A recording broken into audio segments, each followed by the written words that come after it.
Well, let me welcome you to the Global Forum on the Culture of Innovation, co-hosted by the Urban Land Institute of San Diego and Tijuana and the Aspen Institute. I'm Carol Coletta.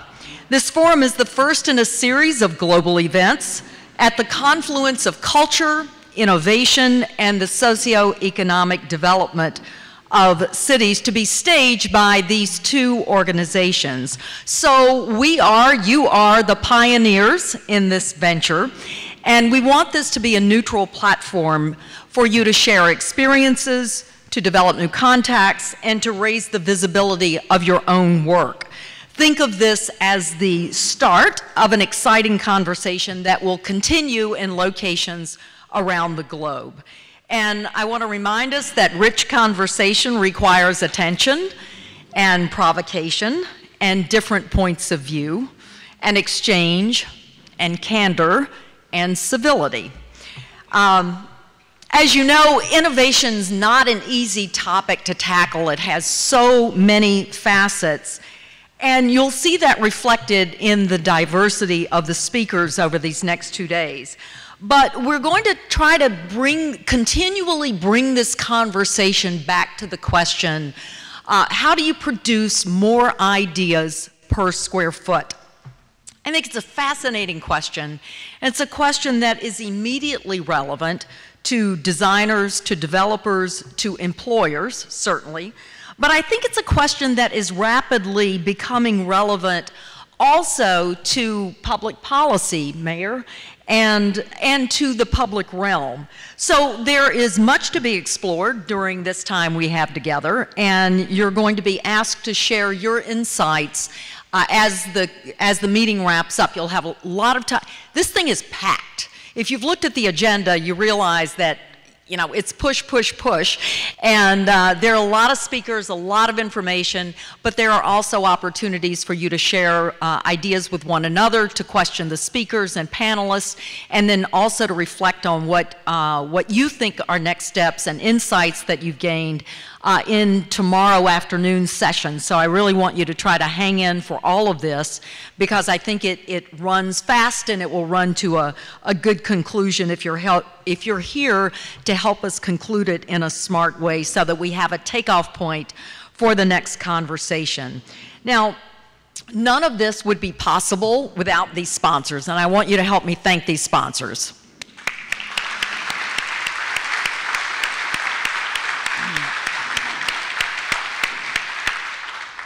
We appreciate all of you. Thank you very much. And to open our session, we have with us the Honorable Jerry Sanders, Mayor of San Diego. Mayor?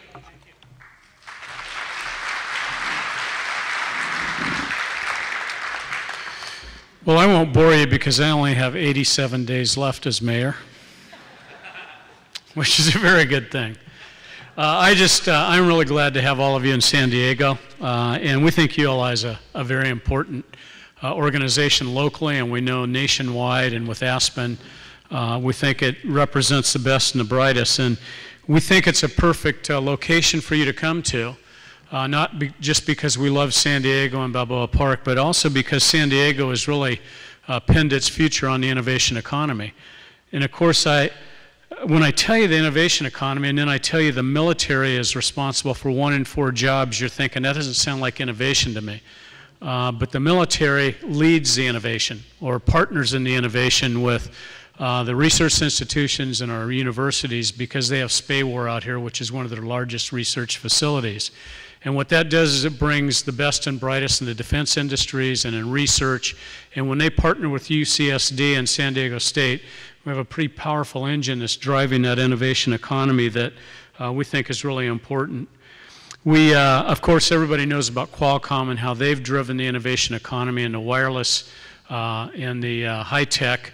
And we are home to them and very proud to have them as one of our best corporate citizens. But we also have thriving clusters in the growing fields of clean tech and biotech, and the support system to help those clusters reach their full potential. And Dwayne Roth is down here, and Dwayne has been a big part of creating a backbone for all of the different clusters. And that's one of the things that we have seen in our new innovation economy, is that the same backbone's needed, whether it's high tech, whether it's wireless, whether it's biotech or life sciences.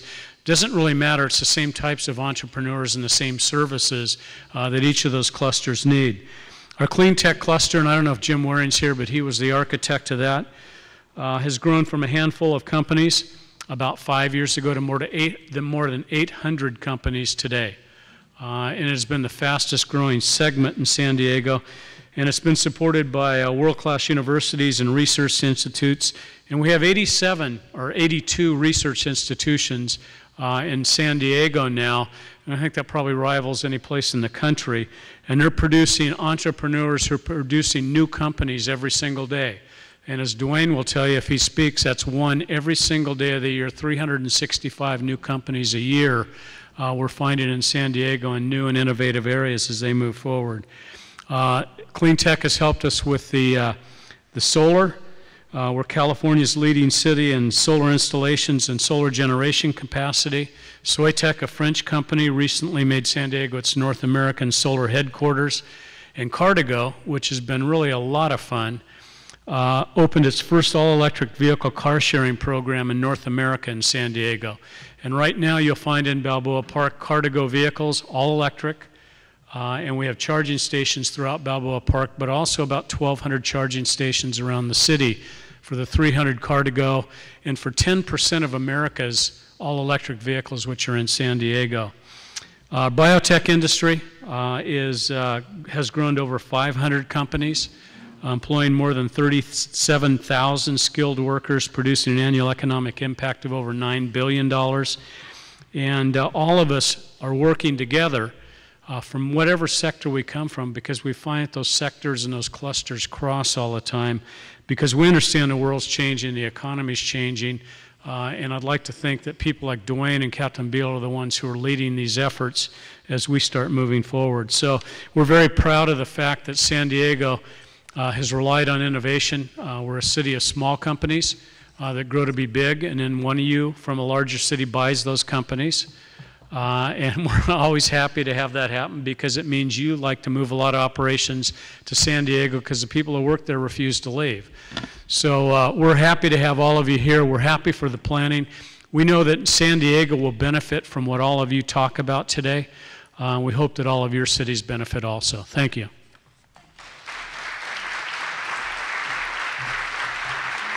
Thanks, Mayor. Dan Van Epp is a ULI trustee and Executive Vice President and Chief Investment Officer of Newland Communities based in Nevada. You noticed I said Nevada. Are you impressed? This is always a political thing, right? Nevada, Nevada. Anyway, okay, maybe nobody gets the joke. That's the last one I will try on this crowd. ULI, though, is co-hosting this event, and we are very grateful. Thank you, Dan. Let's welcome Dan. Thank you, Carol. And I absolutely got the joke. You do have to know how to pronounce the state when you live in it. But no, Newland is not based in Nevada. I am based in Nevada. Newland is based right here in San Diego. So there you go. I'm very happy to be here on behalf of ULI as one of ULI's trustees to welcome all of you to this wonderful opportunity to talk about innovation broadly. And I wanted to just very quickly start at the top. Here's real estate up here, generally, real estate development. And I'd like to say that we face a paradox in real estate development, and that is that every day, in a sense, what we do is innovation at its most elemental level, because we often create from the dirt new things. Or maybe we are recreating something from a decrepit old structure or a brownfield. So we are innovators in that sense. And yet the paradox is that in our industry, I would argue that we are the least of innovators. And we are often the most behind what is happening in the world of technology, what is happening in the world of healthcare. And so I think this is a wonderful opportunity for those of us who are participating in that part of this conference to learn more about how to innovate even within real estate. So on behalf of ULI's chairman, Peter Rummel, and our Chief Executive Officer, Patrick Phillips, I welcome you here. Since not all of you are completely familiar with ULI, let me take just a moment and say a few things. First and foremost to me, it's our 75th anniversary. It's hard to believe the organization's been around 75 years, but this year is that 75th anniversary. And we are celebrating it by looking at our past and at the same time looking into our future. With our upcoming annual meeting in Denver in October, we're going to focus on the theme of what's next, trying to lead real estate out of this terrible mess we've been in this last 6 or 7 years and think about what the future can be for real estate, not just here in the U.S., but across the world. Next spring, we'll convene here in San Diego. Our spring meeting will be here in San Diego for the first time in many, many years. We're excited about it. It's a great city to do it in, and certainly the weather should be great by the time we get here. Maybe a little foggy, but that's our secret, right? So you guys don't laugh at anything. My goodness. Okay, I had to ask for it too, Carol. All right. So any event, at that meeting, we're really going to talk a lot about the subject of innovation. In fact, we have it wrapped through all of our council meetings. Everybody's been asked to think about innovation as it relates to their various product types. And not only what happened here in San Diego at the previous conference, but also what's happening right now, here today. All that's being combined to help us really draft a future for real estate and community development worldwide. And so I think, just to finish up here very, very quickly, one of the things that ULI is doing in this field of innovation is to actually introduce 2 new product councils to our fleet of some 50 councils that are spread across the various types of real estate. One of them is the Healthcare and Life Sciences Council, and although that sounds probably quite obvious to many of you who are here on behalf of San Diego and other cities and on the Aspen Institute, it's really quite novel for ULI to say, let's take an area of the economy that is doing new interesting things and see how that relates to real estate. And then secondly, we're forming a council called the University Related Development Council, which will talk about how real estate development occurs around universities and how universities affect real estate development in their cities. So ULI's celebration of its 75th anniversary has led to programs around the world which embrace the future across all real estate subsectors and across all stakeholders engaged in urban sustainability. What's Next programs held in our district councils, those are the councils that exist in many cities throughout America, and our product councils will culminate in our annual meeting in Denver next month. And finally, we are so very pleased to partner today with Aspen Institute in this endeavor. The Aspen Institute's broad commitment to the theme of innovation is well known. Our partnership is grounded by the conviction that innovation does not happen in a vacuum. It does not happen in the abstract. Innovation is rooted in communities and in places, and the strength of both of our organizations is being combined to advance a much more strategic understanding of shaping innovation in our cities, in our neighborhoods, and indeed within our buildings. Thank you again for joining us.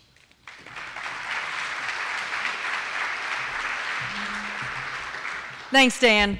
Elliot Gerson is Executive Vice President, Policy and Public Programs, International Partners at the Aspen Institute.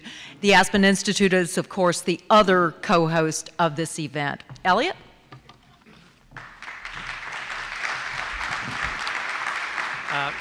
Thank you, Ann. Thank you, Dan. It was great to see the mayor. And the Aspen Institute is absolutely delighted to be involved in this new and exciting partnership with the Urban Land Institute about building and nourishing cultures of innovation. There is increasing recognition that what separates regions, cities, districts, and development that thrive from those that don't, those that energize and grow and profit from those that plod and stagnate, relates to the intellectual, emotional, social, artistic climate and environment, the culture that infuses it. Where do these cultures come from? How can they be spawned? How can they be kept alive? How can these creative germs be generated and made even more contagious? Those are some of the questions that we are here to discuss.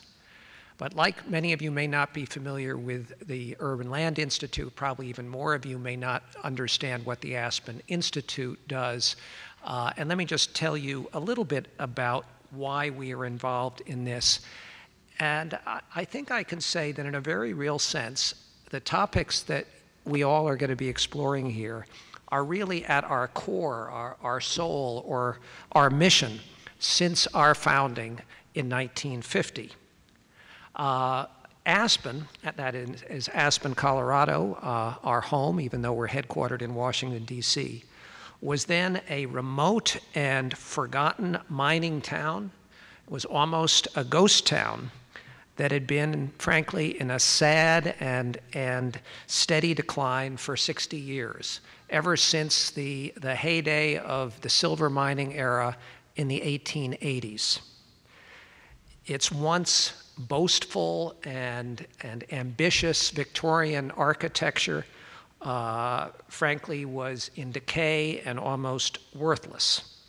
And into that environment came a man named Walter Pepka, a leading American businessman and also an incredibly foresighted and brilliant developer.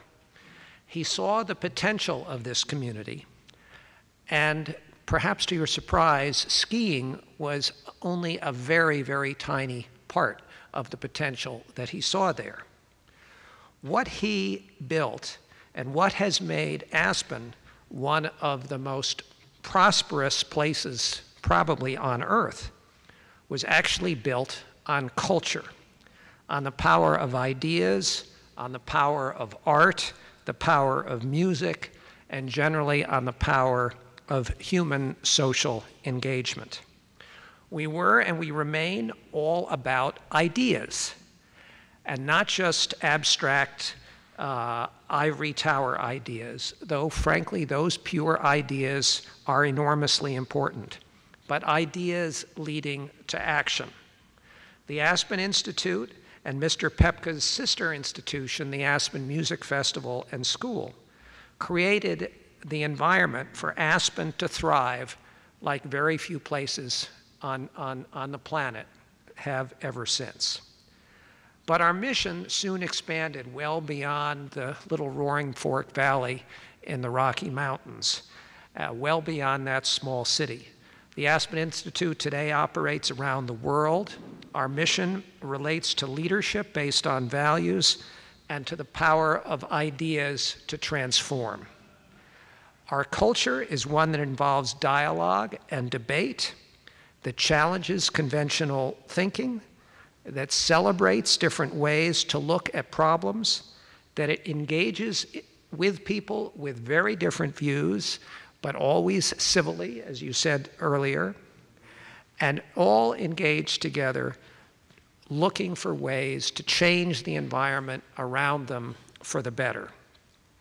We now do, as you heard, a great amount of work on innovation, and we do it all around the world. We have just completed, for example, a year-long series on innovation as applied to different contexts, including education and business, sponsored chiefly by the Intel Corporation. We have done programs on innovative political leadership and innovation in business leadership. We have promoted innovation in conferences in the Middle East, in Africa, in Asia, and in Central America.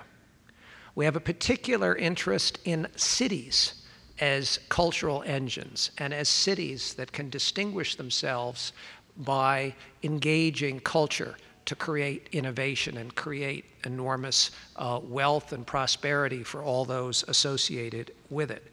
As a matter of fact, we are going to be launching a major annual convening on the future of cities focused on innovation sometime next year. And we have several programs that focus particularly on art and why art is so important to creating an environment that things that seem superficially very different from art can thrive. The Aspen program in the arts is led by world-class dancer Damien Wetzel. We have a new program on art and social change led by the remarkable actress and playwright Anna DeVere Smith.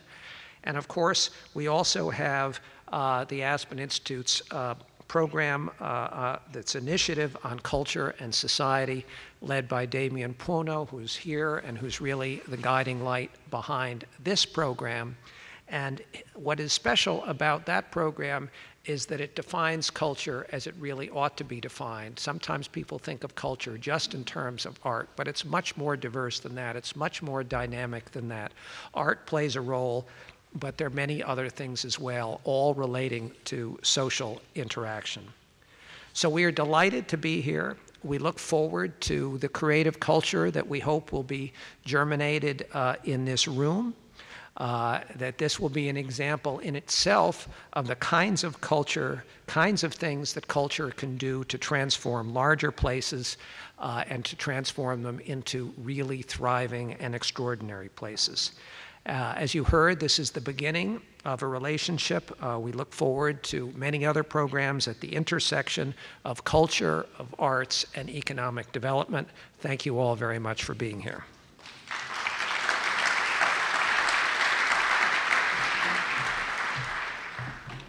Thank you so much, Elliot. In some ways, I think it's this partnership between ULI and the Aspen Institute is enormously exciting and filled with so much opportunity. And again, I feel really privileged to be here at the beginning of this partnership.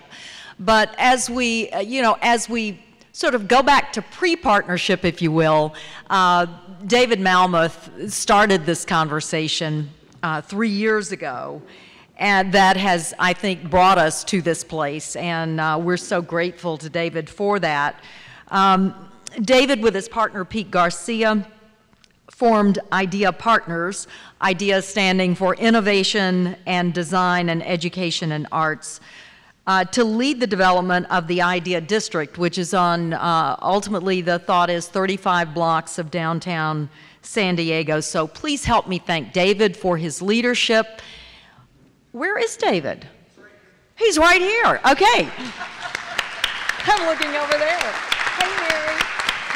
Come here. Come here. Come here. Come here. Okay, take the podium, David. Okay. It's yours. Thank you. Thank you. Thank you, Carol. This is enormously exciting to see this collection of talented people here to participate in this conversation. As Carol said, we started this 3 years ago with humble beginnings. And the title of the first conversation was Art in the City, apropos of Elliot's comments. And it was about art, and it was about creative placemaking, but it was really about how art, creative placemaking, and culture could drive economic prosperity. Because if you, no doubt, observed in your own careers, whether you come from the art side or the business side, oftentimes people are sort of talking to each other, but they're not talking across that divide. And we felt it was important, valuable, to discuss brilliant examples of where art, culture, creative placemaking had inspired extraordinary economic development results, like Millennium Park, like the High Line, like some of the things that John Hickenlooper did in the city of Denver. All those people over the last 2 years have participated in the conversation. And ULI co-sponsored last year, and we continued by including technology and discussion about business issues as it related to innovation. And this year, this is sort of my dream scenario. We have Urban Land Institute and we have the Aspen Institute partnered to talk about the global forum on the culture of innovation. Now, innovation is a word that's used nearly every other sentence by business people, and so it's come to mean almost anything. But for the purposes of this discussion, I'm going to borrow a definition that was in a book I read recently called The Little Black Book of Innovation. Some of you may have read it. And it's defining innovation as something new that has impact. Something new that has impact. And the key concepts there is it is a new idea, but it has to transcend simply being an idea. It actually has to be implemented. It has to have impact in some fashion. And the specific content, if you will, of this session relates to this notion of growing more ideas per square foot. And the reason that we wanted to bring that focus is because it allowed us to talk about 3 critical dimensions that drive environments that generate more ideas per square foot, those being talent. What do you do to try to attract and retain and grow the best and the brightest? Culture, what are the rules, the norms, what's the environment that a company, a family, a nonprofit organization, a city can create that leads to innovative outcomes? And finally, place. And I've been involved in the real estate development business for nearly 30 years now, and so this question of place, what's the contribution that place makes to innovation, I think is a fascinating question. And I've had the opportunity to speak to every one of the moderators and some of the panels, and I've asked them to really dig deeply into all 3 of these dimensions so that the very diverse set of conversations and discussions that you're going to hear over the next day and a half, they hopefully coincide, or they have some intersections around these 3 topics of talent and culture and place. Now, not every presentation is going to directly address these topics, and that's okay. Some will have glancing blows, some will go more deeply. But I do think that there will be these themes that emerge, and at the end of the conversation tomorrow, as we sort of collect thoughts and figure out, what does this all mean, hopefully you'll be able to remember some key nuggets that relate to each of those. Now, I'd like you to think about this next day and a half as a huge, movable feast. And as the chefs of this feast, we've cooked up lots of very, very special dishes.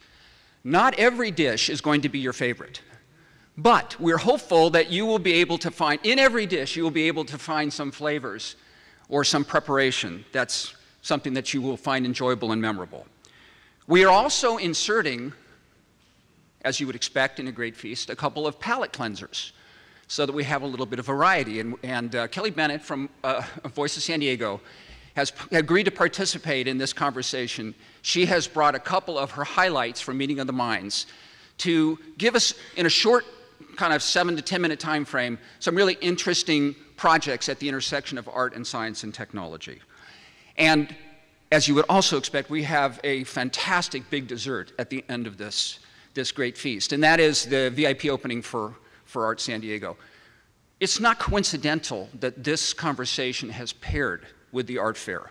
That was very intentional. We started that 3 years ago. And we did it because there's no better, more visceral example of the way in which an artistic event can change the DNA of a city than a great art fair. And I experienced that at Art Basel Miami, and for those who have been to wonderful art fairs, you know that it's a really dynamic and exciting event. And I encourage all of you to attend tomorrow night. It'll be a wonderful opportunity for you to reflect on the insights of the last day and a half and grab a glass of wine and hopefully commiserate with some of your new friends and be in an environment of great art. Now, the most important part of any great party is you. It's the guests. So look around, because what you see are people from an extraordinarily broad set of backgrounds. We have artists, filmmakers, designers, architects, developers, philanthropists, people from nonprofits. Healthcare is represented, education, technology, public sector. The Fourth Estate is here.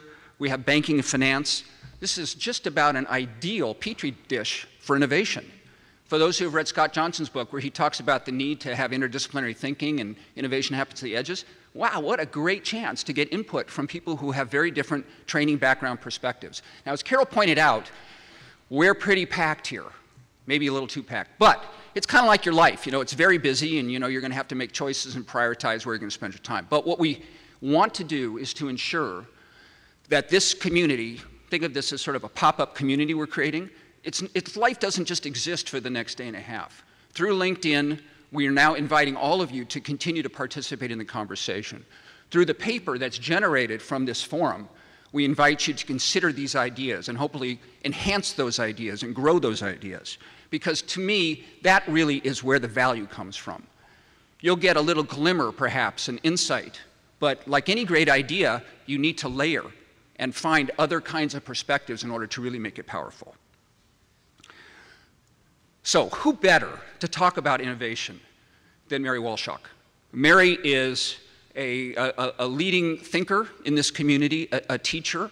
She was one of the co-founders of Connect, which is worldwide one of the great examples of how you take ideas from academia and R&D and put them into commercialization. She has, I think, just about completed her book on invention and reinvention, which is the story of San Diego's entrepreneurial economy, which is a title that I love, which is coming out next year, Stanford Press. She's written many other books and many other articles. And she has put together what we think is a really rich and interesting conversation about what is it about the DNA of this place that makes us innovators. So let me introduce Dr. Mary Walshock.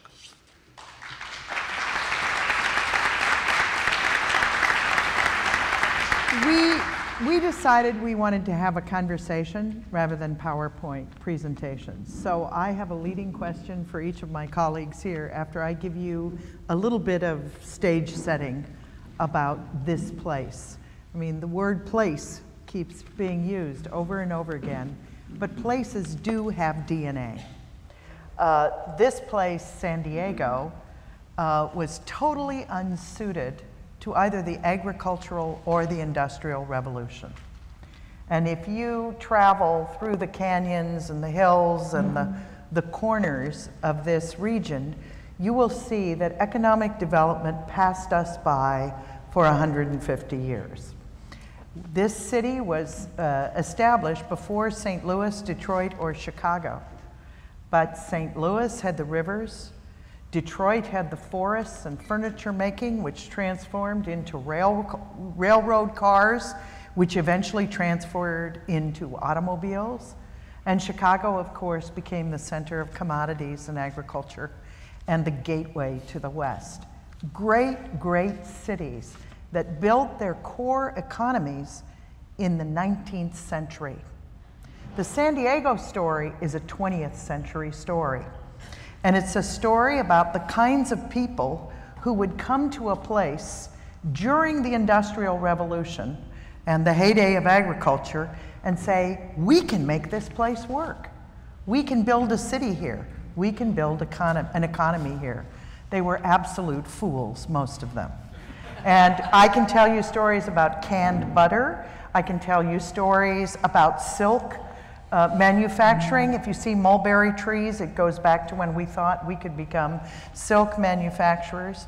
But at the core of the story, which is why we're here, and it's so important to have someone from the military in this conversation, is the fact that the people who settled here, the majority of them had things like asthma, tuberculosis, health problems.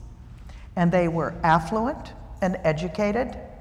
And I've read letters from Spreckles and from Scripps back home. We're going to build a city that's a clean city, that's a healthy city. I'm so glad to get away from the industrial Midwest and the labor strife and the dirt and the grime and the bad winters. Now, why do I think this is so important? I'm a sociologist. But it shaped the way civic leaders thought about how do you build a city. And from the very beginning, the early settlers, and I think today for all of us who sit here, one of the things we most value is the pristine character of the natural environment here. And something propitious happened, depending on your politics, I guess, the Spanish-American War, and suddenly Guam, the Philippines, Hawaii, the Pacific arena became important to this nation and to its national security. And the tipping point was really the festival in this park, which civic leaders decided to put on, damn it, even though San Francisco got the World's Fair. We'll do a Panama America exposition, and we built Balboa Park. And we convinced the Navy that this was a good place to be. Civic leaders liked the Navy. It was a clean technology, well-behaved employees, nicely dressed. You could take them to a dinner dance and they knew how to behave. And it really, it's a core, and we find this in the historical documents about the decisions made by the Chamber of Commerce, the City Council, and the advocates for economic growth. The military is very important to our DNA because the two services that located here, naval and aviation, were technology dependent. So the largest radio tower in the United States was built here by the US Navy in 1916 or 1920. Roger Sholey probably has the right date. And there's been this long history of advancing technology in the service of our national interests. And of course, we expanded significantly during World War II. And for those of you who are planners, it's very important to remember that it was not until the end of World War II that the United States began to invest in science and technology as a strategic asset. The Vannevar-Bush report, which some of you know, the creation of the National Science Foundation happened in the 1950s. The expansion of NIH, the creation of NOAA, the Naval Research Center, and this community rallied in order to keep the military here around R&D and technology in the 50s and the 60s. Citizens voted by 2/3 majority to convert Pueblo land, public lands, to light industry and R&D. The Chamber of Commerce in San Diego in 1962, about 2 years after the founding of a University of California campus, published a brochure saying, bring your R&D to San Diego. And they highlighted the Nobel laureates who lived here, the National Academy of Science members, and the 200 technology, mostly defense contractors, who were working in this region.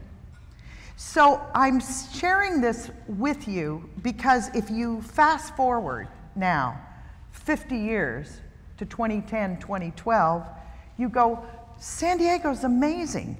You have wireless telephony. Think about submarines and airplanes and remote signal processing. You have an incredible healthcare infrastructure and life science companies. Think about VA hospitals and research, medical research institutions that were forming in the 1950s, not the least of which was the Salk Institute. You have a renewable energy cluster, and you're growing this sector. Think about the needs for fuel and for efficiency, not only in our homes and in corporations, but in the military. My final sort of introduction to you, and then they're going to talk about what's really happening here on the ground, is that one of the costs of the kind of story I've just told you, no big companies, no big government, no big foundations, very Republican town. But whether you're a Republican or a Democrat in this town, the culture is collaboration. Bundle resources. So you will hear from Dwayne how 100 companies in town are putting 10 or 20,000 a year into initiatives to support regional economic development. There is a culture here, there is a DNA that is very much about collaboration for economic growth and for economic development. So the very things I share, some of you know me, that when my husband took a job here in 1969, I cried. I said, I can't go to San Diego. The only thing in San Diego, with due respects, is the Navy and a zoo. And I had a PhD, and Navy wasn't going to hire me, and the zoo had no use for me in sociology. But I really was distressed. Between the 60s and today, this region has reinvented itself. And it's largely because of the kinds of individuals who are on our panel today who have been driving startup innovation activities in sectors of science and technology that have value because they're globally traded and because they create high-wage jobs. and they create opportunity. The opposite has happened in San Diego from the Aspen story. The symphony went bankrupt twice, maybe 3 times, but in my period here. But now it has a $120 million endowment from Irwin Jacobs' family, the founder of Qualcomm. We have a robust theater district here in Balboa Park and at UCSD. And if you deconstruct where the financial support and the champions for this come from, they come from the companies these guys represent. So San Diego's a different kind of model. It's about small collections of very innovative people working in the technology arena. And I hope you'll enjoy your stay here and benefit enormously from what we have to share with you. So I'm going to start with Dwayne Roth. Dwayne, you've got bios in the program, so I'm not going to repeat people's bios. But what is important about Dwayne is he comes from Iowa. and he came here leading a company, and for the last 8 years transitioned from being the CEO of a for-profit company to being the leader of an organization that is a civic-based organization called Connect, membership-based, privately financed, focused on helping to grow the innovation economy. And Dwayne, I think, has some very interesting ideas about the new models of innovation and economic growth that are shaping all our cities, not just San Diego. And I thought he would be a wonderful sort of kickoff. So thank you, Mary. Is this on? Yeah. So I'm not sure after that lead-in, Mary, where to start. Should I defend my Midwestern roots? or should I defend my right-leaning politics? But what I'd like to do is really start with sort of the big picture for the United States in terms of the innovation economy. Is it on? I don't think it's on. We don't. It's right there. So what I'd like to do is start with some perspective, at least from my point of view, of what we're up against in the innovation economy in America. And I'm going to start with just two thoughts. One is productivity. And productivity is something that is very hard to calculate because it happens gradually and continuously. But I use agriculture when I try to make this point to talk about productivity.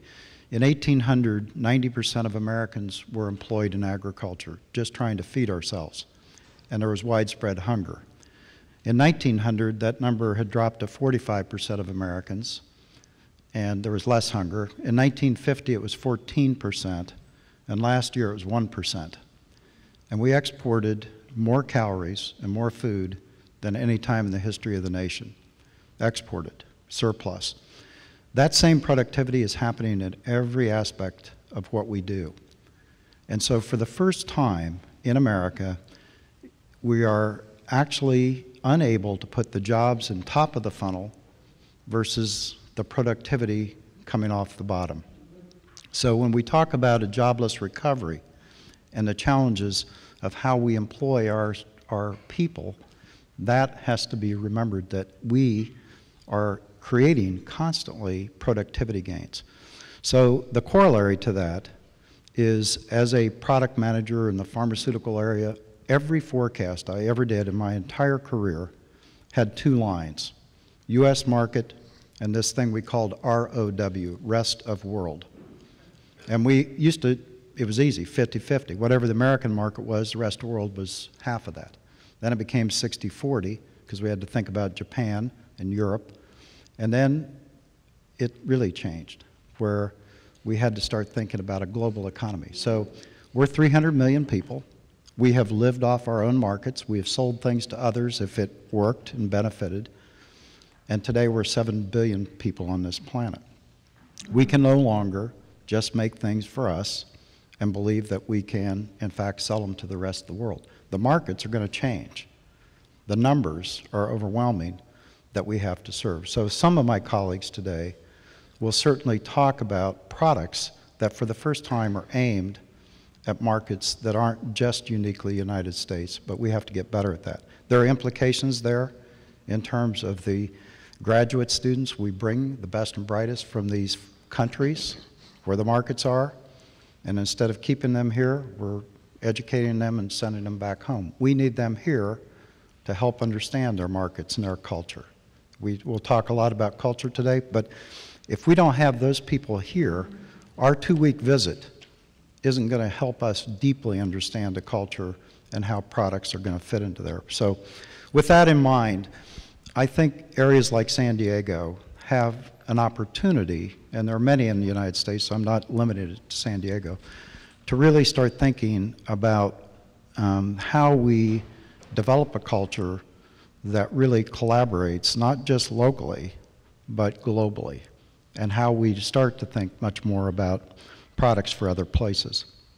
I'm going to say just a few things about San Diego and talk about how I think this sort of miracle happened here over the last 25 or 30 years and why it happened. Mary set the stage. It really started with the zoning of a small piece of land up on the Torrey Pines Mesa and 2 research institutes that were established in 1960, Salk and the University of California, San Diego. And from there, it's grown to today to be 82 research institutes on the Torrey Pines Mesa. And so talent that comes here wants to be and put their institute in the middle of that so they can collaborate with each other and not just within our own institution. And we're literally talking walking distance for people to get together to do that. Around that, develop the high-tech, biotech, software, all of the other innovative industries over the last 25 years. And the reason that could happen is San Diego was one of the first to break down the barrier between research as a pure science or pure technology and the commercialization of products. I often attribute that culture to Jonas Salk. Jonas Salk I heard introduced many times here in San Diego when he was alive, but I never once heard him introduced as the man who published 200 peer-reviewed journal papers. I heard him introduced with one line, a man that changed the lives of so many people because he developed a product that prevented polio, a vaccine. That's how he was introduced, and that's what he was known for. And so it became important, or more important in San Diego, to think about what your work and your research and your experiments could lead to that might change the quality of life or the health of people around the world. So that culture is one of them. The second culture was really created by Mary and the founders of Connect, and the first president of Connect, which is a man named Bill Otterson, who unfortunately died of cancer a number of years ago. But Bill and the crew really understood that we were so far behind Silicon Valley and other places that when anybody came to town, they would grab you, they'd grab me, and make you share your information with others. You know, I met with Bill Otterson, and Bill said, Dwayne, there's 2 other people in town doing what you're doing, and I want you to meet with them and tell them everything you know. And I said, Bill, you know, I worked for Johnson & Johnson. We didn't tell Abbott what we were doing. And he said, I know, but I want you to do it. And he set up the meeting, and we did. We shared information, and we became friends, and we learned from each other, and we gained from each other, and recognized that there was time to compete and a time to collaborate. But he instilled that because he understood it was so important that we didn't have time for everybody to learn on their own. So this bumping into each other, getting people together, connecting, a well-named organization had an awful lot to do with what happened here. So with that, I'm gonna leave it to some of the others to fill in the blanks, but I do, before I leave, want to just reinforce this idea that the military had an awful lot to do with what's here. The decisions that were made and the collaboration with the military, which is of late actually improved, I think, quite a bit here in San Diego. When you have the mayor stand up and could talk about things that I normally talk about, and he says it just as easily, you know something important has taken place there. So with that, I'm going to turn it back to you, Mary. Okay. And I'll turn mine on. I hope it goes on. Captain Beal, we've set you up. You're the reason we're all here. But we have talked in the past about what are the benefits to the military of being in this innovation ecology. So I know you prepared some remarks, and we're all interested in your view. Okay, so I grew up in St. Louis in a neighborhood built in the 19th century, maybe into the early 20th century. But I've lived in California 21 years of my life, 21 years of my time in the Navy, 18 years in San Diego. So I came here first in 1986, and my family and I have been here continuously since 2000. It is where naval aviation started, the birthplace of naval aviation. The first training flight conducted by a contractor for a naval aviator was in San Diego Bay, and the command that I'm at, Space War Systems Center Pacific, actually conducted, the radio center up on Point Loma conducted the world record wireless communication at the time. So I'll talk a little bit about what we do now and tie some of that in. Information has become ubiquitous. It's available to everyone. I mean, our cell phones, our smartphones are incredibly capable devices. I mean, very practical too. If you need to know where a bathroom is, there's an iPhone app called Have to Pee, and it will tell you where all the public restrooms are. And there's a large parallel to what we do in warfighting, because you don't care where you get the information, you just need it now. And so, unfortunately, much of the capability we have in that information technology world is available to everyone. And that includes people who want to do harm to the United States, our national security, and our economic prosperity. I think if you have read some of the national defense documents, at least during my time in the military, there's a much stronger tie to our economic prosperity very visibly in those defense documents, more than there ever has been. And 9/11 proved that we're very vulnerable there. There's a very low entry cost to do damage to our economy or our country's national security costs. It's extremely asymmetric. You know, and IED, we did not anticipate improvised explosive devices in the last war, but that's what we're fighting today. And we brought to bear a lot of technology to figure out ways to take them out. And my command and nav air across over at North Island, we were helping using EA-6B jamming aircraft to jam a cell phone so that people couldn't explode these. We've gone a lot further since then. So the Navy realized a long time ago we need to dominate the seas, dominate the skies, but now we realize we need to dominate the information world. The Navy calls that information dominance. Not an IT term, it's a warfighting term. It's about having the advantage to fight and win, and that includes being able to deliver humanitarian assistance and disaster relief, which we're better at than anyone else. The Navy Marine Corps does that better and can go anywhere in the world to do that. We do it a lot. So our mission at the Space and Naval Warfare Systems Command is to make the Navy's information dominance vision a reality. That's things like command and control, communications, computers, intelligence, surveillance, and reconnaissance. We call that C4ISR. Those are the core warfighting capabilities that we deliver. And Space War Systems Center Pacific is part of the Space and Naval Warfare Systems Command. We've been quoted in papers and on the news as being a local defense industry partner. We're not. We're a government command, and my boss is Admiral Brady. I have a counterpart on the East Coast, Captain Glover, and it's about 9,000 people strong and a significant amount of money in all the economies in the San Diego area. We have a revenue of about $2.5 billion a year just in my command, and a lot of that, about $1.5 billion a year, goes out into the private sector to industry, and the rest goes into salaries and procurements. So we actually do the full spectrum of these capabilities. We do inventions, we do research and development, delivery, and support. So we do installations, design, the full spectrum. Lots of different kind of career fields, primarily scientists and engineers, about half the workforce, but a lot of others as well.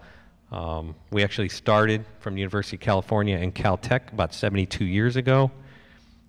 Talk about innovation. A lot of what we do, things stay around a long time in the Navy. I flew aircraft that were older than me, and people doing tours in ports will go, "You don't really fly that, do you?"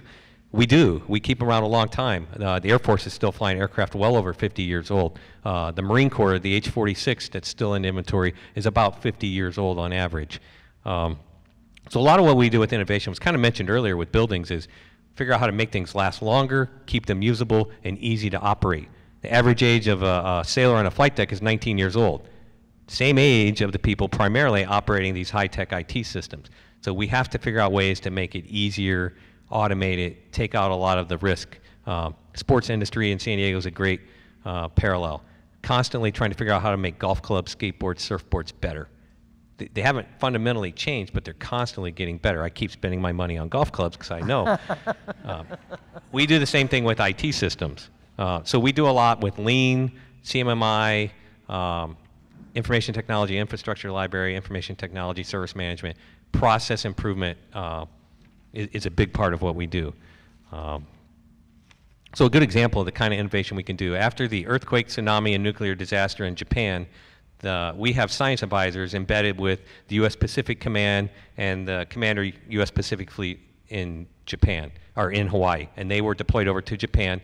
And one of the problems they had was they needed a way to measure the radioactivity of the water without sending people out there, because the system they had a buoy where you had to go retrieve a detector and bring it back. So we took an unmanned vehicle that goes on the surface of the ocean, produced by industry.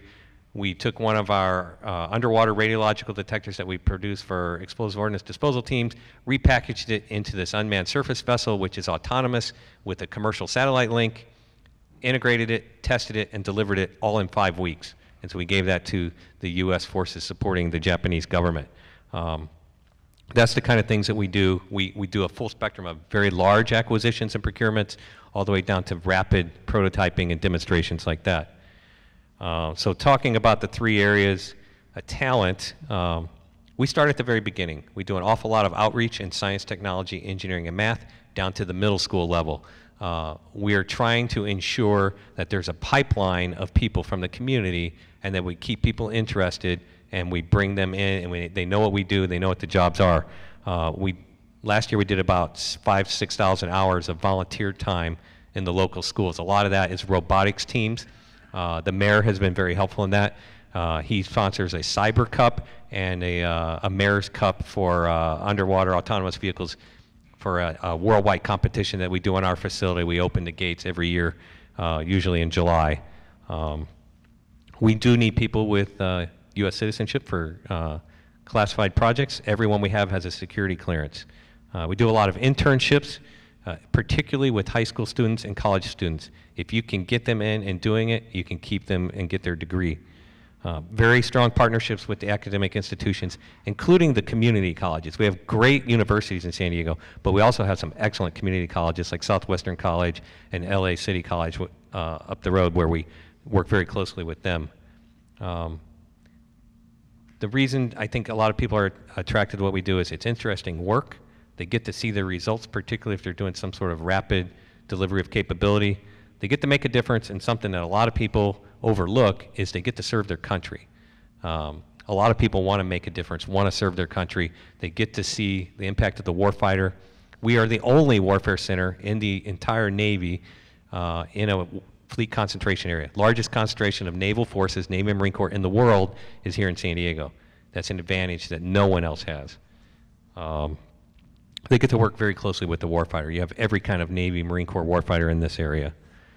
We also have the largest, most aggressive royalty sharing program with our scientists and engineers. We give them 40% of any royalties on inventions they get.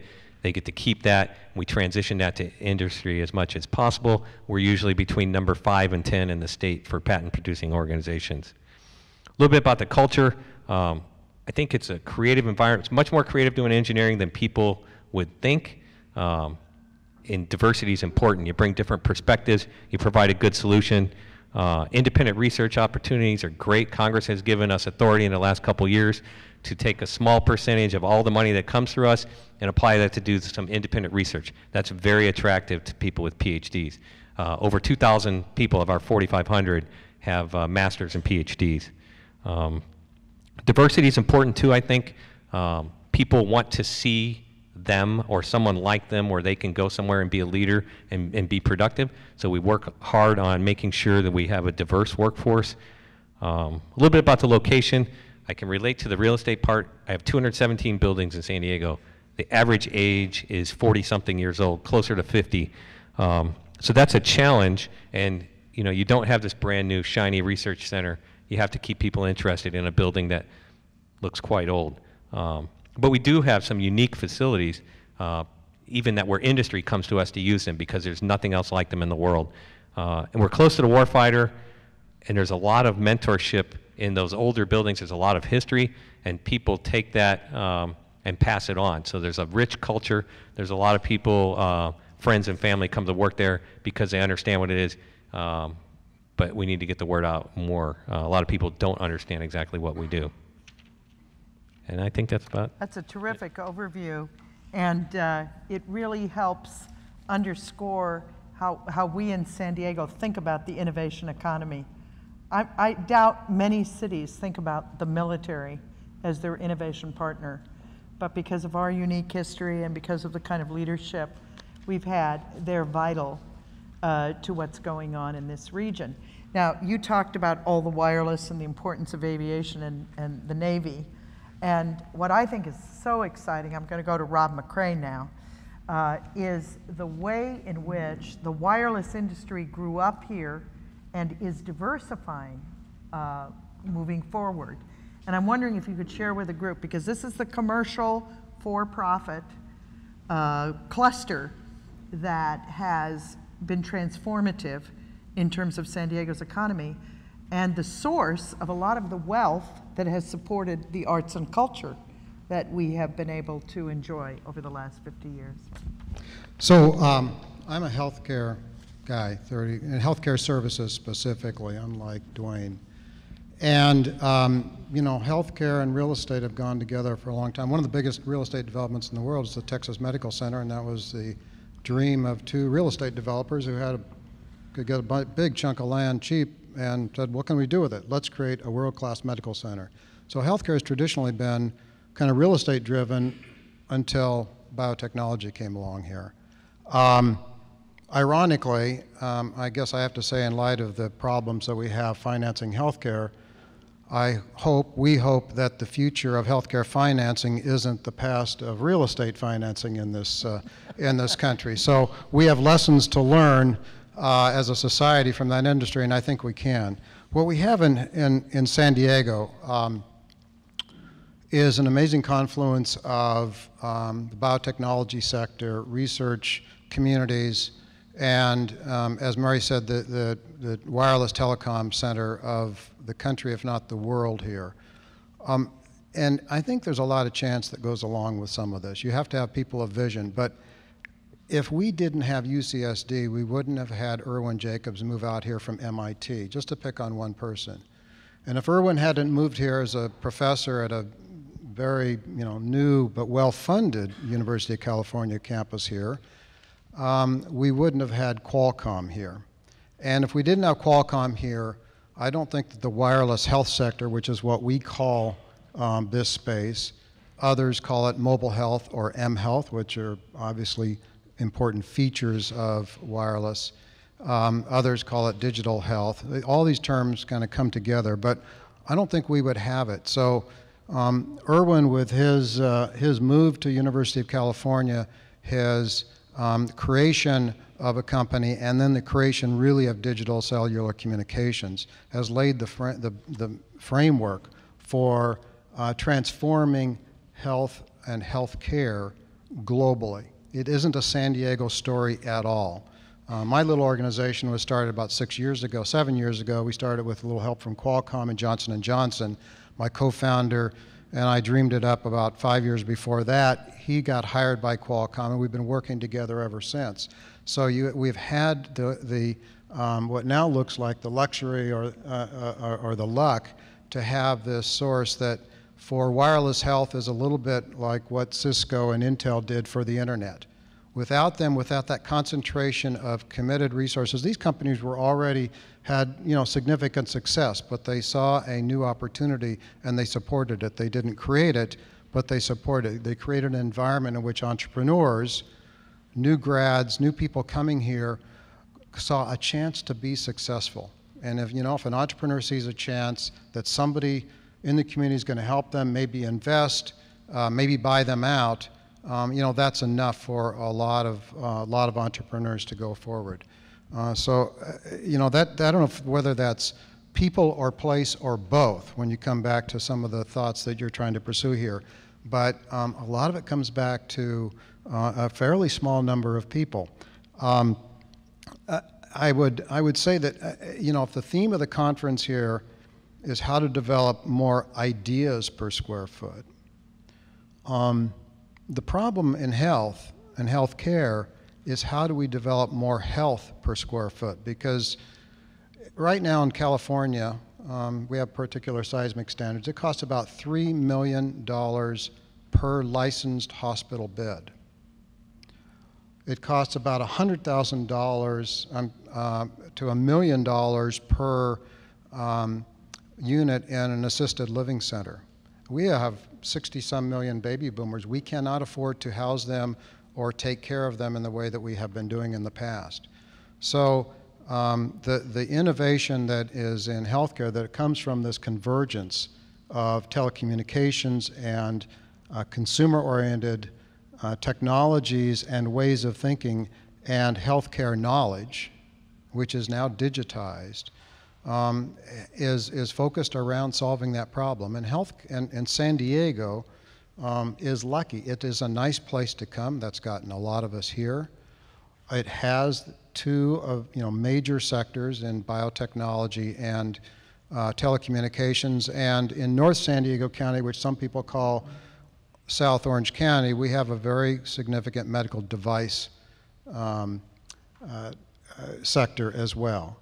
So that plus engineering has provided the talent, and there are people of vision here now that have come and that have embraced this, and they continue to drive it and really put it on the map.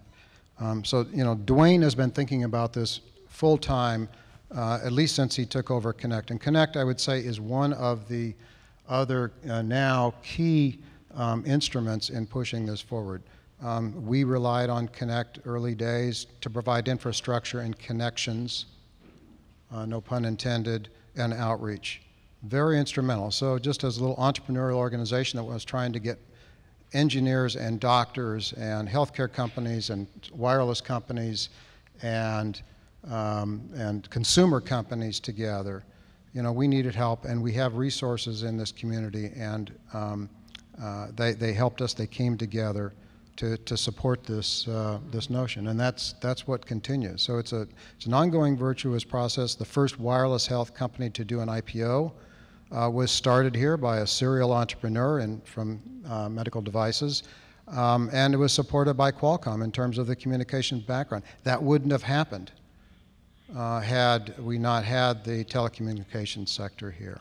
So these little things, and then from that you grow and you start the cycle of innovation and sharing.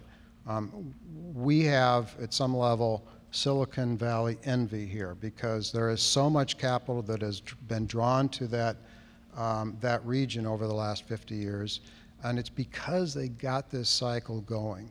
We've replicated it to a certain extent in San Diego. I don't think that every region or city can replicate anything like that, nor should you, because actually I think that as a result of communications, our history in this region of collaboration, and you'll hear that in this region as much as you'll hear innovation everywhere else, we actually have to now collaborate globally. It isn't just about a city-state or a county or a small geographic region being collaborative within itself and taking on and beating the world. It is about collaborating with other places in the world. It's about collaborating for us with the Silicon Valley because there is a lot more software development in Silicon Valley than we will ever have, not to mention the capital. It is about collaborating with founders of companies in India, because that is where the market is for much of the devices that are coming out of our sector. And I think telecommunications is transforming that, just as it has put 6 billion people on cellular wireless systems and phones around the world, which opens up this market. So I think the nature of collaboration is changing, and probably real estate over time declines in importance in this topic that you're discussing. So I'll shut up at this point. Well, we're going to go to Zach, who is a developer and designer, but you're also very involved with Clean Tech San Diego, which is yet another cluster of incubating entrepreneurial companies with lots of innovative solutions. So do you want to give us an overview of that cluster, but also of what you think it means for your world and the work you do? Absolutely. I work for a general contractor, DPR Construction, which is much different than some of the rest of the folks here on our panel, but I was drawn here 12 years ago for a lot of the innovation that we're talking about. We focus on high-tech markets, biotech, advanced technologies, healthcare. That is our bread and butter. We don't do typical types of buildings, and so that is what has really drawn us to this region, and we've been very fortunate to have built a vast majority of a lot of the biotech facilities that are on the Torrey Pines Mesa. But for a moment to talk about clean tech and what that really means, I think the definition of who clean tech is something that's important to set the table as we go through. And the first piece is it's a diverse group of organizations. It's not just tech companies. It's not just biotech companies transferring into another spectrum, but it's academia, it's government, it's international partners, going back to the point with sharing things much larger than our region. They're NGOs, business and finance groups to be able to provide the venture capital that's required. Building and contractors, that's where we fit into. And then there's a whole host of professional services folks that touch every part of the spectrum. And I think with the mayor here earlier, I think that is really where this nucleus started. There are three really important pieces that has made this region blossom and grow into a clean tech leader.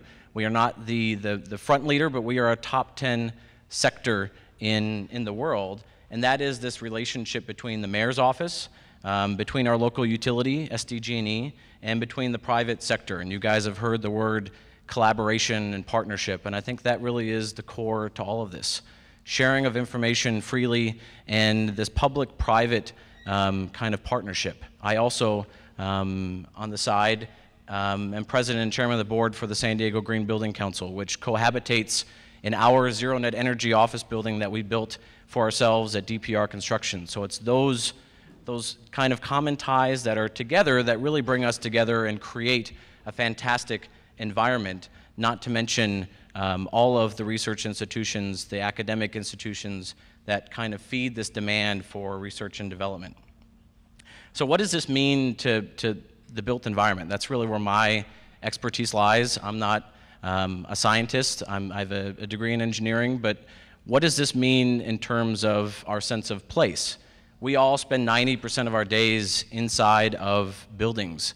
And so what this means in terms of bringing talent and creating this cycle that really fuels our economy and continues to help the clean tech spectrum grow from our deep roots in solar, thanks to the mayor, to us venturing into the biofuels arena, and a whole host of other things that are spawned from biotechnology, nanotechnologies, other materials development that really has the ability to shape the world. We are growing and incubating ideas here that we're exporting across the world, but also really collaborating deeply with here.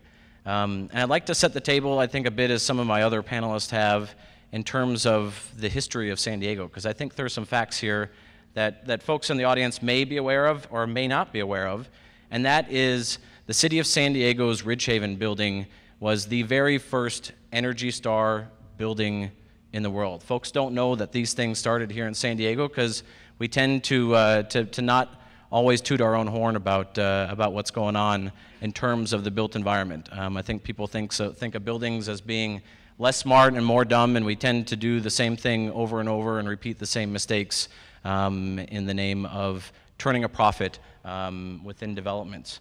And during that process, there were two gentlemen. One was a recovering developer, and the other started the Savings by Design program at SDG&E, who's Chuck Angel, and then David Gottfried, who was the developer. They also co-founded the U.S. Green Building Council. That happened here in our backyard at a City of San Diego building in 1999 when they decided that listen, we can do something with off-the-shelf technology to change the way buildings are built, to make them healthier, to make them more vital to what people do at the city. And we followed through on that leadership in 2002 when the mayor said any new city building would be LEED Silver or greater. And so we've got this rich history beyond the rich history I think that some of our panelists have taken us through of tremendous leadership. And I think what you guys do here in your conference over the next few days is important to carry that torch forward, because we have historic opportunity at our fingertips, but we also have, being a coastal community, with what is going on in the world, with what we have done as humans, conservation is a really important factor and something for us to focus on. We live in the middle of a desert. We import our resources. We bring all of our water in. We're fortunate to have a very innovative utility partner in SDG&E that is really leading small utilities in terms of what they're doing for renewable generation. But I think our challenge is to think in a much broader context. I mentioned our zero net energy building. It was a late 1970s dog of a building, similar to buildings you guys drive by every day, whether it be down the 8 in Mission Valley or anywhere else. We have a lot of infrastructure that's been in the city for 30, 40 years that needs to have new life breathed into it. We took a building that was at the end of its life cycle, and through using innovation and technology, pulled together something that is pretty awesome, and I think something that as a community we can start to create much larger developments through adaptive reuse. The Port Authority is doing things within their reach, as the Navy has led for a long time in what they have done to drive their bottom line down through operational expenses, through all of their LEED certification and energy improvements that they have done to their old infrastructure. And we can breathe new life into the community in a way that really makes a difference, but at the same point also supports the innovation engine that we have here through networking of buildings and sharing data through wireless technologies so that people can understand what's happening in their building when they're not there. Those things are here, they're real, but we're not doing them on a grand enough scale to make a really big dent and to really change the fabric of San Diego. And I think that's the call for those of you that are planners and designers.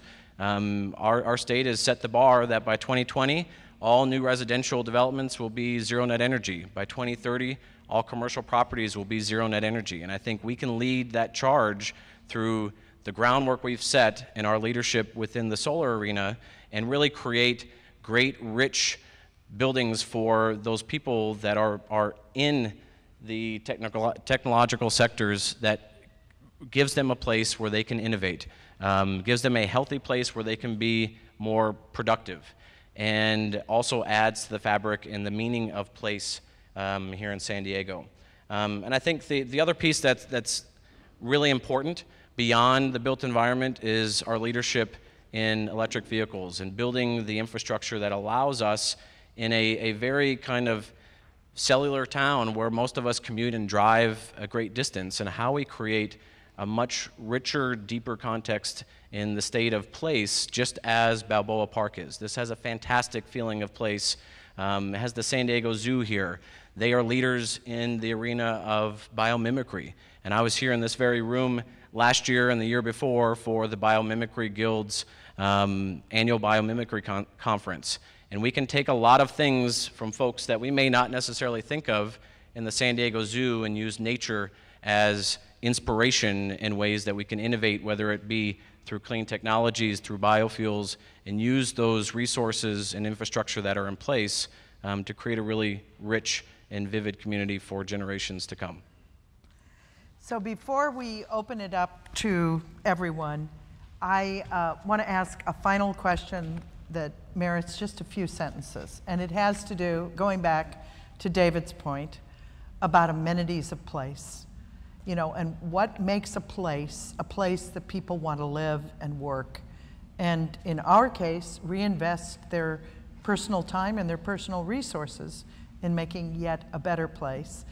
And so my question is, what what is it about San Diego that's good for you and the kind of talent that you attract in your industry? But where do we have gaps? Where do we need to make a change? And I'm just going to ask each panelist, then we'd like to throw it open for about 15 or 20 minutes if you feel like talking. You want to start, Captain Beal? I would say the gap, from my perspective, is good mass transportation. It's probably the most glaring gap. My son is 16 years old, and he really feels it. The thing I think that is good, probably one of the best things, I think we do have a good educational system, even in the public schools. And I think a lot of people care about that, particularly they want to live somewhere where they know their kids are going to have a good school. So, and just thinking about San Diego, there's two thoughts that come to mind. One, almost all of us are immigrants here. There's, this generation now was born here, but most of us came here and stayed because it's a place that actually you can become easily inspired. It's not a place where people tell you can't do that. And I grew up, even in the Midwest, with that sort of don't fail or you're out. So don't take the chance. Here, there's this kind of, you want to do that? What can I do to help? So I think that's the positive side, that people really like coming here, and this collaboration we talked about and culture that's been really made possible by the proximity of the place. So that Torrey Pines Mesa to Spaywar is 15 minutes. So you can go and I can have breakfast or talk with Captain Beal face to face about something or introduce him to someone. He will come to an event like this, where in the Bay Area or other places, that's really a full day that you're giving up just to commute and get there and take part of it. So those are all great things. I think the challenge we have, I mentioned earlier, is this is a global marketplace, and we don't have enough of the people that are actually have grown up in those cultures to be here to help us design and develop products that they will readily accept and use, and we can export and bring money back to San Diego. So because of the climate, I think we've evolved as a fairly healthy place and vibrant place to live, and that makes it easier to get people here and being willing to pay the California tax to live in a beautiful place like this. In my world, in the world of creating new companies, which is a portion of this, it's the lack of capital, the challenge of capital, the shortage of capital that we have, and more good opportunities than capital available. I think I echo a lot of what the rest of the panelists have said here. I know I moved here for the culture, the climate, and really this fantastic partnership that we have between public and private sectors. But I think the venture capital piece is really important to really creating the seed money for all of these spin-offs and startups that since the economy has really faltered, we haven't seen that growth in the biotech sector, and that's what we're trying to jumpstart in the clean tech sector. And I think we're off and out of the gates and running, but there's a lot more infusion of capital that's required to move that forward. But at the end of the day, brilliant people want to work with brilliant people, and I think that's why everyone is here in this room, and that's why San Diego has thrived as great as it has, is these people coming together to share their brilliance in a fantastic environment. We just have to carry that forward. So in conclusion, we wanted to resist boosterism, but I can't resist a few things. This innovation economy, which is clearly anchored in science and technology and health and medicine, and increasingly in the built environment, has enabled this region to actually grow its GDP, whereas most regions across the United States have not. A recent Brookings study pointed this out. We've created 140,000 new high-wage jobs, median income 90,000. That creates a community of expertise, of talent, of creativity that is a magnet for others, but also, I think, can feed into the growth of new districts in the city and across the region. So I think what you hear, and I hope we communicated it, is this sense of optimism, that is part of the DNA here. The idea that it's possible to do things. And in many cities, I've discovered doing work for the Department of Labor and the Lilly Endowment in Indiana, where I've done interviews, there isn't this sense of possibility. And so I think addressing the cultural issues, the social dynamics of place, and why it is that some communities are optimistic and others are pessimistic is not trivial. If you want hard data and the PowerPoints we didn't present, I promise you, each one of these guys can give you a website that will give you a lot of good information. I hope this conversation stimulated you to ask some questions and make some comments. So let's throw it open. Please. I'm curious about the space you use. What's it look like? Your spaces that are innovative, how do the workers congeal, not? Are they separated? Are they together? I guess you're pretty separated, aren't you? We are separated across a lot of different buildings, and so culture is a big part of that. Many, many different cultures. 26 different organizations have been brought together into this single command over the 72 years. There's a large spectrum. Some people's spaces is the San Diego Bay, where they train marine mammals to detect mines and swimmers. Some people's space is a big network facility where they have servers that are the same that are on the ships that do command and control or network security. It varies. It really depends. And so I think we're less dependent on space and a lot of the other factors of culture and place and sense of mission. And I do echo the comments about optimism and the belief that they can accomplish great things kind of overwhelms space for us. Space is a weakness for us, I think, because we don't get a lot of congressional support to build new buildings. They're very old, but we reinvigorate them to try to keep them current. So I think this is a really interesting question because you see a lot of new designs in open space and places for people to bump into each other and collaborate. And we see that certainly in the life science and high-tech areas. I've seen some really interesting space lately from the sport innovator guys. These are the, MBAs who like to surf and skate, and so they decide to start a business like that. They're I'll call it interesting. You might call it something else. But there's 600 of them here. But they really create things that are on the cutting edge to get people to really interact with each other. And I think that's the key. You hear a lot of talk about incubators today. Well, the real reason behind the incubators isn't really the shared space, it's the shared opportunity to interact with people. And instead of a venture capitalist coming here to visit 2 or 3 companies, they can go into an incubator and visit 16 in a day. And those 16 companies that are in there are talking to each other and working together cross lines, and I think that's another interesting phenomena that's taking place. If you look at research institutions, which I spent a lot of time in, I think there's some challenges there. And one of the criticisms I have of the research institutes is that they build these magnificent places that there's no way to park or bring the community in. So the biggest problem I have when we do an event there is where we're going to park. And that really causes people not to come if they think they're going to have to search for a parking place. So we have to reserve parking lots and do things that are very talented. That, to me, is a big mistake. If you want to get people interactive with you, make those campuses a lot more car-friendly and people-friendly. Mary, I wanted to ask Captain Field a question. Hi, sure. Our company is a real estate development company. For years, we have bragged to people that come from all over the country, all over the world, about the San Diego economy and the importance of the military here and how big it is in the world's largest concentration. Now we're getting questions, but people are coming and saying, well, gee, with all the discussion in Washington, do you feel threatened that your military presence will be reduced, the military importance will be reduced?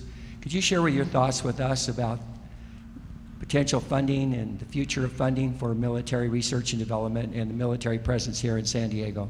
Thank you. Sure. It's a great question. I think San Diego is ideally positioned, given the current environment, the Navy has committed to shift 60% of all of its assets to the Pacific. A primary location will be San Diego.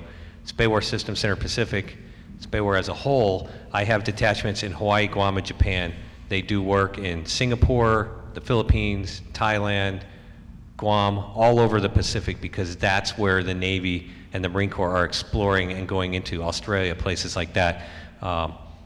The Middle East and the Pacific are becoming the centers of gravity for where our future defense is going to be. And that's where a lot of the economic centers of gravity are as well. We talked about China, India, Japan already, some of the panelists. So I think we're in as good a shape as any Navy organization, but better in the sense that we're in the right location, and Spaywar is in the right business, because information is the new domain that we have to dominate in.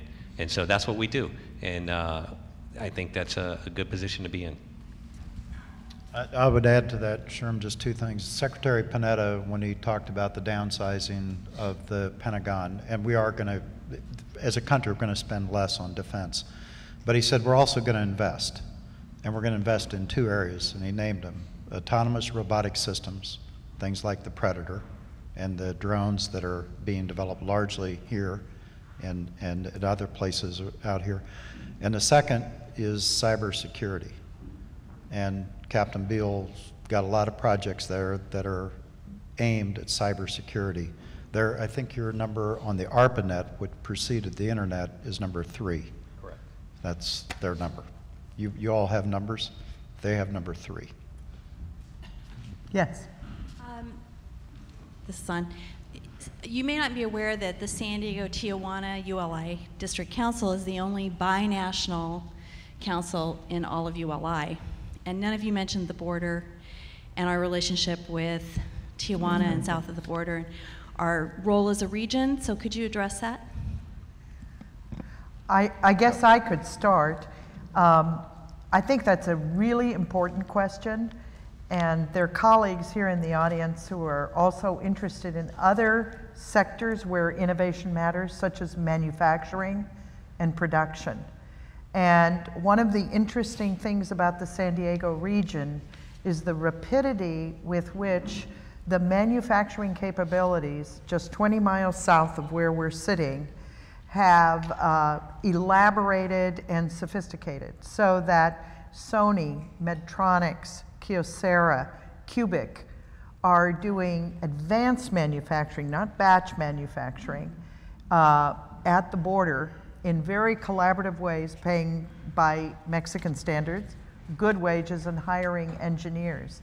And there is, in the medical device industry, Qualcomm is making a significant investment right now in projects in Mexico, again, in our case, in Baja California and at the border. And your point is so well taken, because Connect and a number of academics at UCSD, in fact, are beginning to be advocates of the importance of near-sourcing and in-sourcing in terms of production and supplier networks, and the opportunity to leverage those skills in our region.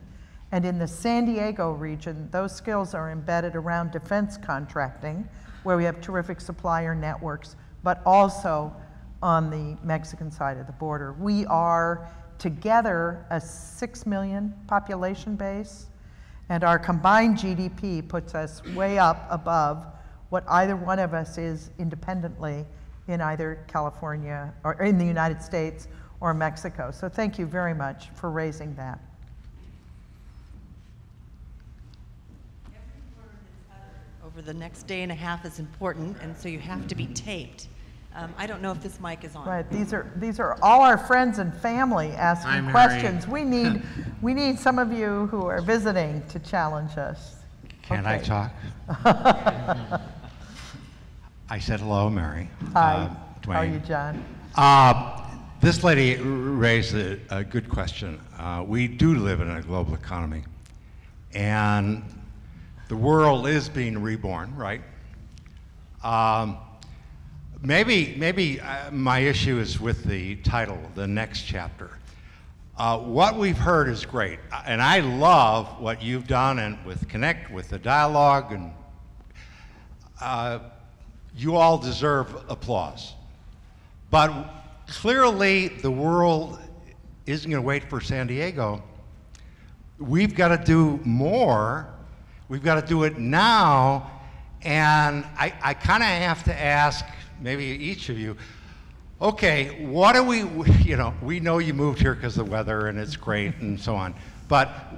And the chairs are terrible, by the way, which is another reason why I'm standing up. But what do we need to do tomorrow to really make sure that when the world's great cities are counted again, we're one of them? And I shouldn't say great cities.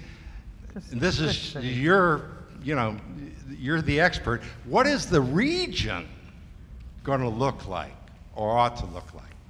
Well, I'll try to begin with, since I helped organize this panel.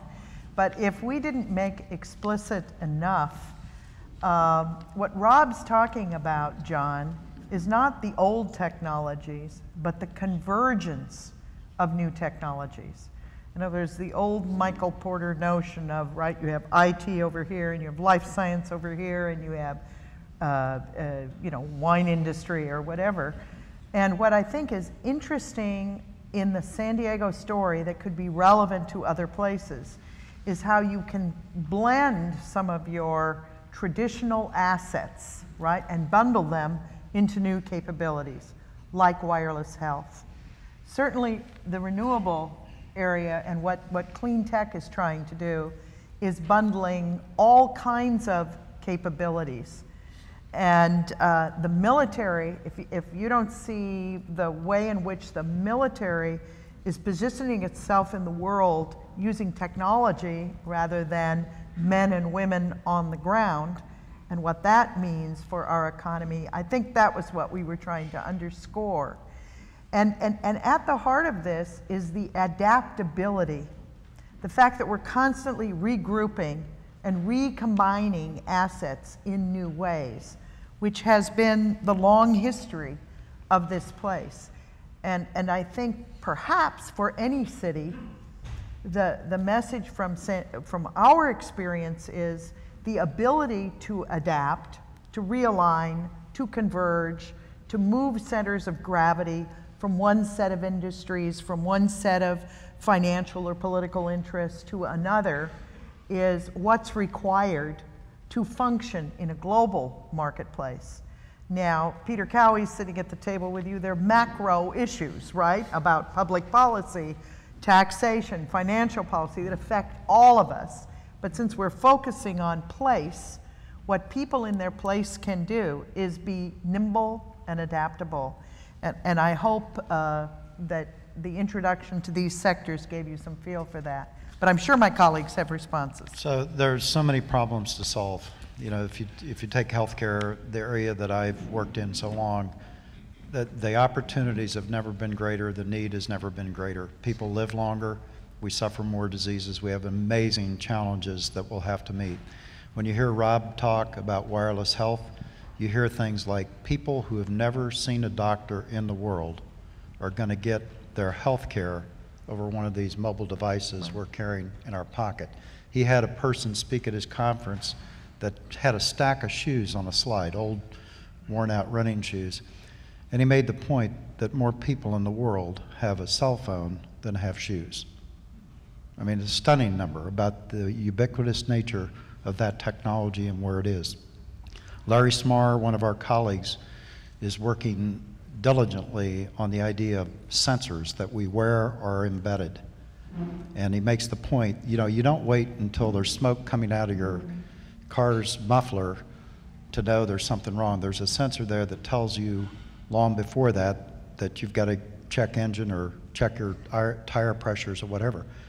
He doesn't see why we wouldn't all wear sensors that would say check your heart, check your kidney, check whatever, long before there's a problem. So when you think about what's left to be done and how all of this can impact productivity and health, there's many, many challenges left. And that's just in one section. If you move to the military, the conflicts, as Captain Beal said, are very different today. There aren't going to be tanks and, you know, ground-to-ground fighting like before. There are very different kinds of warfare that are going to be there. And then the other part that we didn't talk about, and I don't want to leave out this partnership with Mexico. You know, San Diego has a deep water port, natural asset.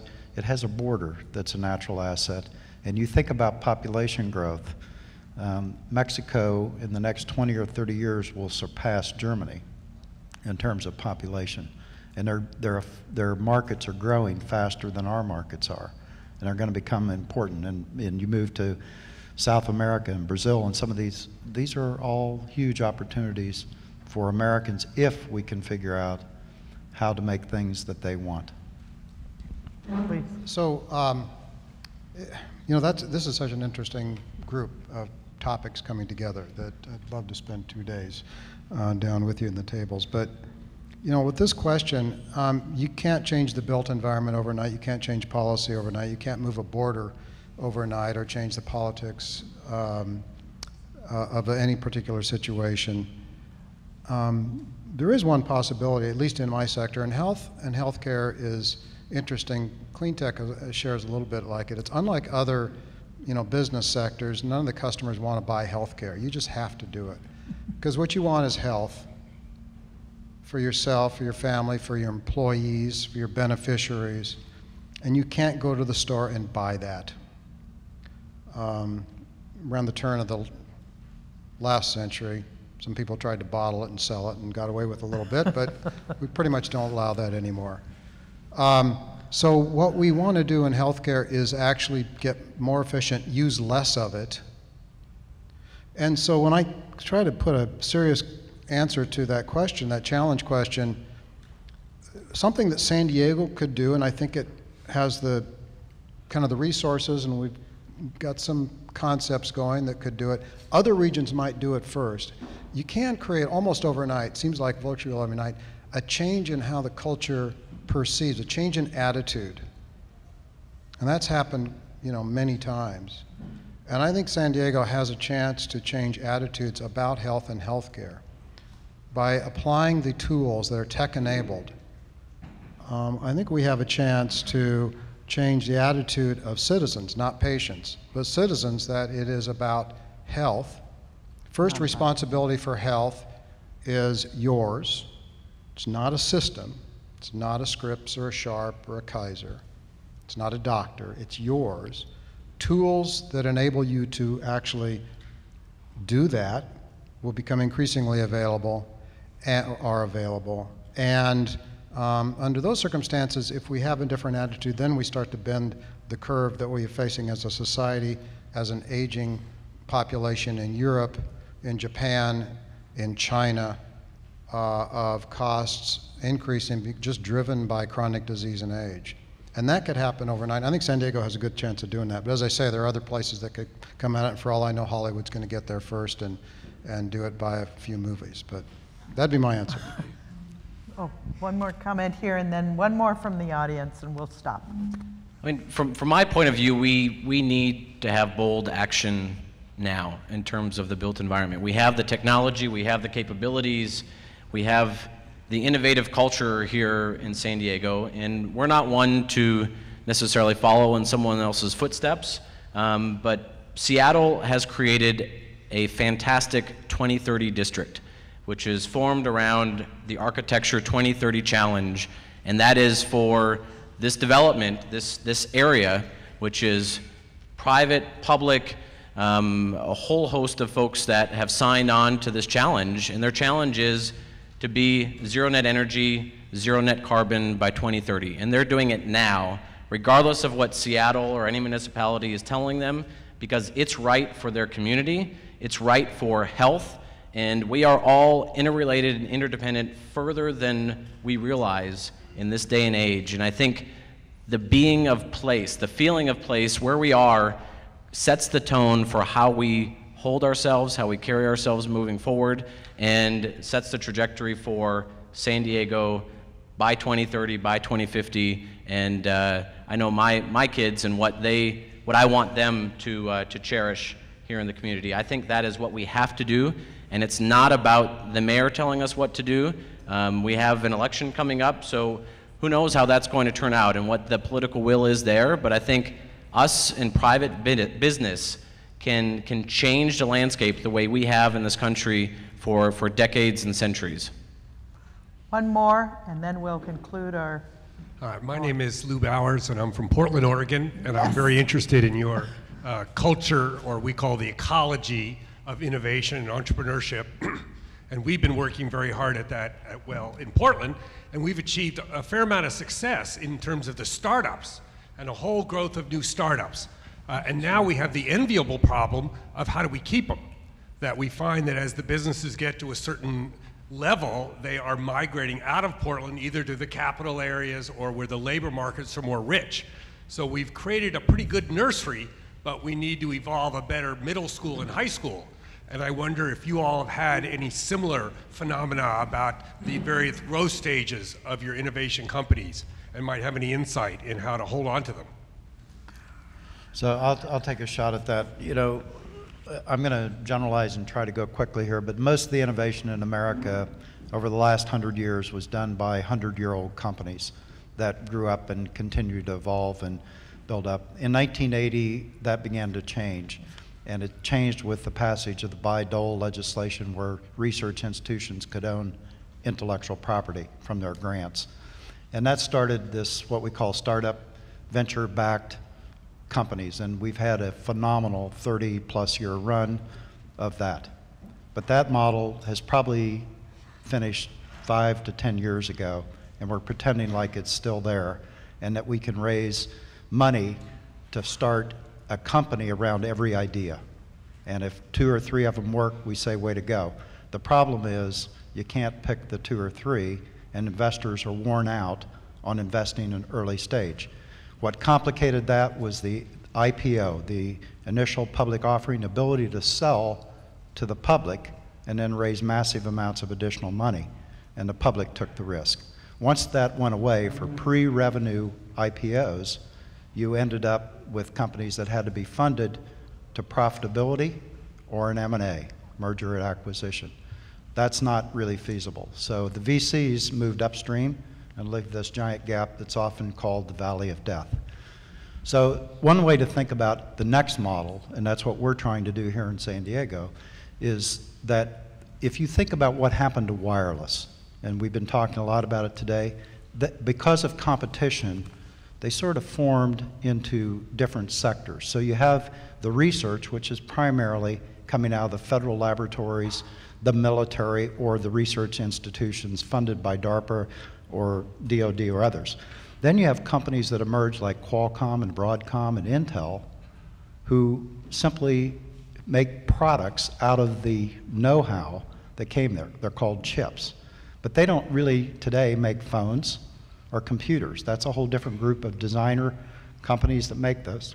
And we don't buy anything from any of those. We buy it from the people that built the distribution, Verizon, AT&T, Sprint. And so they collaborated so that each one is doing their piece and feeding in competition with each one and feeding, and we have an amazing amount of innovation going on there, an amazing amount of wealth created, an amazing amount of companies that are actually making money. So think about that in the pharmaceutical area. We don't need 300 Lillys or Pfizers or Merck. We need 300 cancer drugs for Lilly, Pfizer, and Merck. So what you do and what we're doing is develop the products, the ideas, that then can be distributed like AT&T and Verizon, Lilly and Merck. So I'm arguing we don't need that. What we need are more products, not more companies. How do we organize to develop products? And the products themselves is what actually produces wealth up and down the line. I'll just close by saying the real genius was Steve Jobs again, who looked at it and said, look, it's not just about voice, it's about data, about apps. And suddenly, and opening that up, so he has 500,000 apps instead of 5,000 if they did it themselves, what that changed in terms of things. So when I think about it, who are the app writers in energy? Who are the app writers in biotech? Who are the app writers in cyber?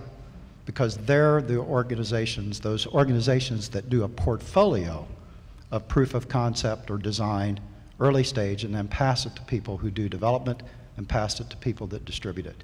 And if we can figure that out, you'll be just fine, and that's really what San Diego's good at. We're good at the first R, research, the D, definition. We're not so good at development, and we have nothing in delivery. I think I agree with Dwayne. I love Portland, and if you're really good at growing really good artisan tomatoes and selling them, just figure out how to keep doing that and do more, and maybe do asparagus too. You don't need to have a ketchup factory there. They're different models, and be the innovation center. Continue to drive it, because innovation is increasing faster than any other sector in the world. And just in conclusion, 95% of the new jobs are coming from these smaller companies.